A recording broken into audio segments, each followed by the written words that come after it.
The story begins the way many forbidden stories do, with a marriage license, quietly filed, a few signatures in dark ink, and a town that did not immediately understand what it had just witnessed. In rural Oregon, in the early years of the 20th century, two people stood before witnesses and declared themselves husband and wife. Only later did the truth spread, first in whispers, then in disbelief, then in outrage. They were twins, born minutes apart, raised side by side, and in 1903, they attempted to create something the law, the church, and society all insisted should never exist. By the time the news reached the newspapers, the language had already hardened. Macabre, unnatural, an offense against nature. But before the scandal, before the court filings and public condemnation, there was simply a brother and a sister who had grown up in isolation, shaped by a frontier world that blurred boundaries and left strange things to grow in the quiet. Oregon at the turn of the century was still young, still unsettled in spirit. Towns were scattered, farms stood miles apart, families were often their own closed worlds, churches were present but distant, law traveled slowly. In such places, intimacy could deepen into dependency, and dependency into something far more dangerous. The twins were born in the late 1870s. According to census fragments and later court testimony, their parents were poor settlers, part of the westward migration that promised land and freedom, but delivered hardship and isolation. The children grew up largely alone, taught at home, working the land, relying on each other for companionship, in a world that offered very little of it. Neighbors later claimed the twins were inseparable. They dressed alike well into adolescence. They spoke in a shared shorthand. When one was seen, the other was never far behind. This was not unusual for twins, especially in remote areas. But there was something else, a closeness that unsettled those who noticed it. Their parents died within a few years of each other, likely from illness common to the region at the time. Tuberculosis and pneumonia took many lives in rural Oregon. When the farm passed to the twins, they were still young, still isolated, still bound tightly together by shared survival. No one intervened.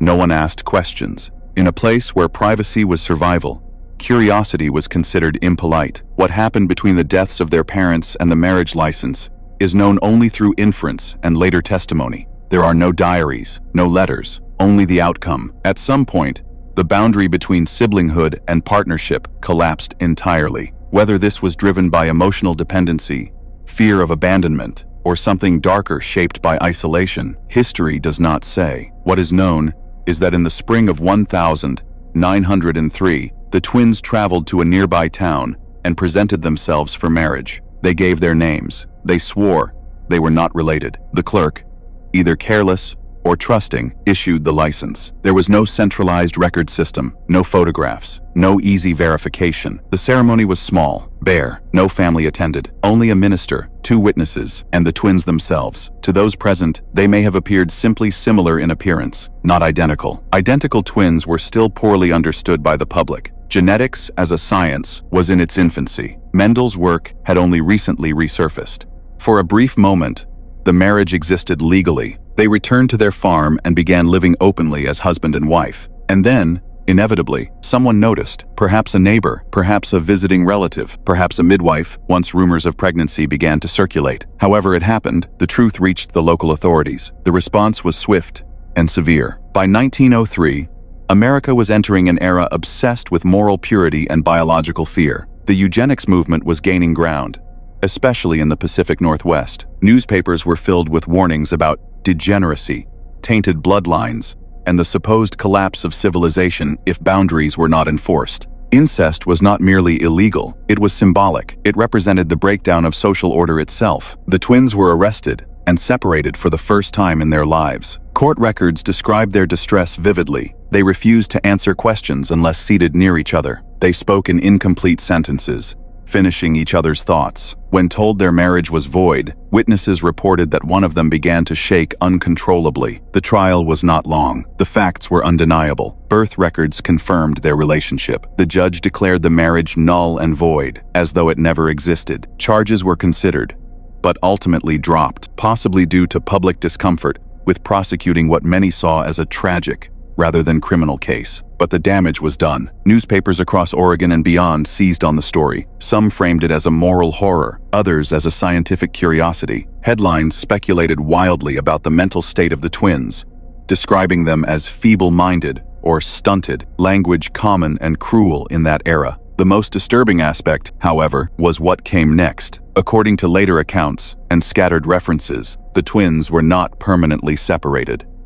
After a period of supervision, they returned to their land, and over the following years, rumors persisted that they continued living together, defying social norms in quiet defiance. Some accounts claim they had children. Others insist this was rumor amplified by fear. No birth records conclusively support the existence of offspring, but local folklore insisted a strange family lived on that land for decades, rarely seen, rarely interacting with outsiders. This is where documented history fades and folklore begins to bleed through. Neighbors spoke of children who looked too alike, of a household that never welcomed visitors, of a family that seemed to exist outside time, untouched by marriages, funerals, or community life. Whether these stories were exaggerated or rooted in truth is impossible to say, but they persisted long after the twins themselves disappeared from official records. By the 1920s, the land had changed hands. The farm was abandoned. Those who claimed to remember the twins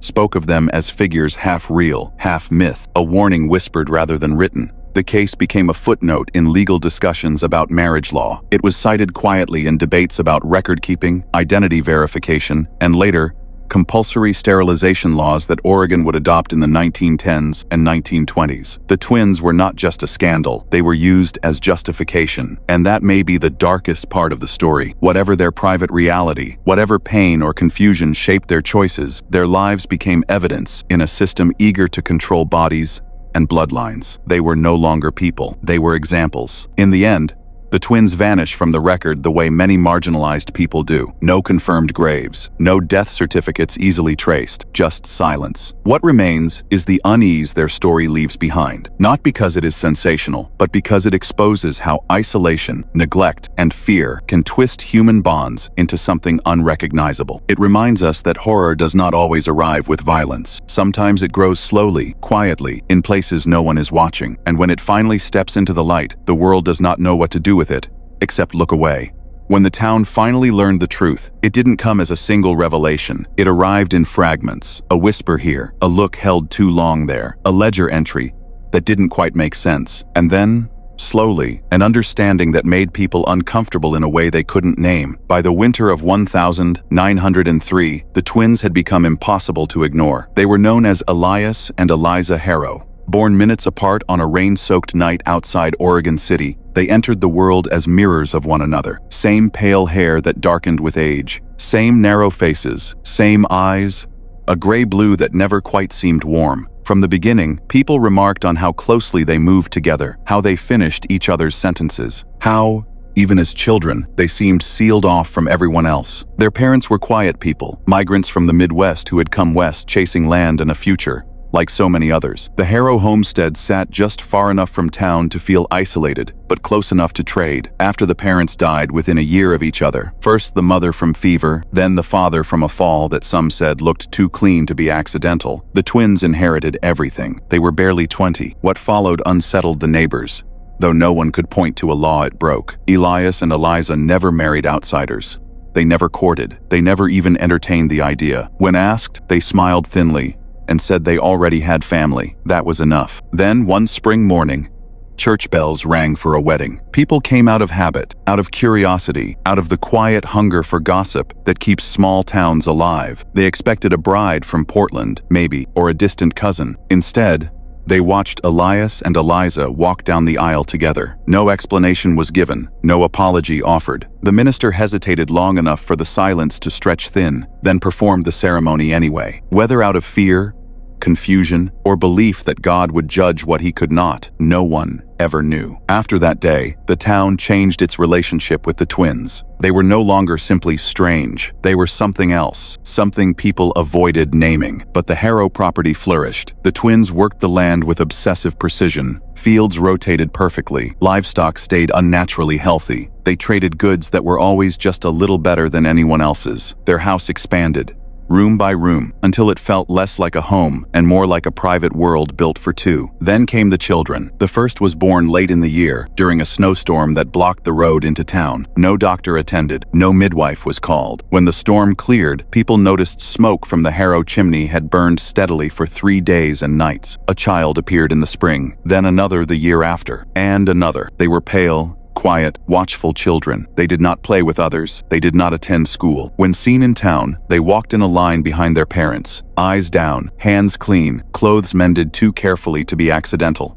Rumors grew darker with time. Some said the children were sickly. Others claimed they were unusually strong. One woman swore she saw a child lift a feed sack. No boy his age should manage. Another said one of the girls never blinked while being scolded. But no one intervened, because nothing was technically illegal, and because the Harrows paid their debts on time. It wasn't until a traveling census taker arrived that the story began to fracture. He was thorough. He asked questions most people didn't like answering. He wanted names, birth dates, family relations. When he reached the Harrow house, he stayed longer than usual. The records didn't line up. Children listed as siblings carried the same dates of birth with slight alterations. Parentage was marked uncle and aunt, then corrected and crossed out. Family trees looped back in on themselves in ways the census man had never seen. He returned to town unsettled. Within weeks, officials requested a visit. What they found shocked even those who had suspected. The twins had created their own dynasty, sealed off from the world, a closed lineage, repeating itself generation after generation within the same bloodline. They had recorded births and deaths meticulously,